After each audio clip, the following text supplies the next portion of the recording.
20 வருஷம் கழித்து சொந்த ஊரில் போய் பொங்கல் வைக்க போகிறோன்னா சும்மாவா? என்னோடய ஹஸ்பண்டோட நேட்டிவ்க்கு தான் நாங்கள் இன்றைக்கி கிளம்பிகிட்ருக்கோம். பாப்பாவுக்கு இன்றைக்கி ஸ்கூல் இருக்கிறதால அவளை ஸ்கூலில் விட்டுட்டு அவள் 2 மணிக்கு வந்ததுக்கப்புறம் தான் நாங்கள் ஊருக்கு கிளம்ப போகிறோம். அதுக்கு முன்னாடி சின்னதாக ஆஃபீஸ் ஒர்க்லாம் இருந்தது. ப்ராடக்ட் ரெடி பண்ண வேண்டியதுக்கு ஹெர்பல்லாம் கலெக்ட் பண்ணி கொடுத்துட்டு சின்ன சின்ன ஒர்க்லாம் வந்து ஸ்டாஃப் கிட்ட சொல்லிவிட்டு என்னோடய அன்பான ஸ்டாஃபுக்கு என்னால் முடிஞ்ச சின்ன பொங்கல் கிஃப்ட்டை கொடுத்துட்டு நாங்கள் ஊருக்கு கிளம்பிட்டோம்.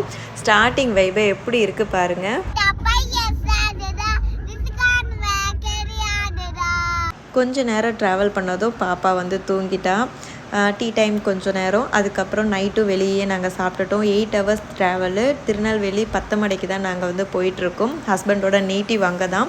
அவரு 10 வயசில் வந்து இங்கே பொங்கல் செலிப்ரேட் பண்ணது. இப்போது மேரேஜ் ஆகி குழந்தெல்லாம் பிறந்ததுக்கப்புறம் ஃபேமிலியோட ஃபஸ்ட் டைம் இங்கே பொங்கல் செலிப்ரேட் பண்ண போகிறோம். அடுத்தடுத்தது பொங்கல் விளாக் பார்க்கலாம். இருப்பதை வைத்து இன்பமாக வாழலாம். தேங்க்யூ.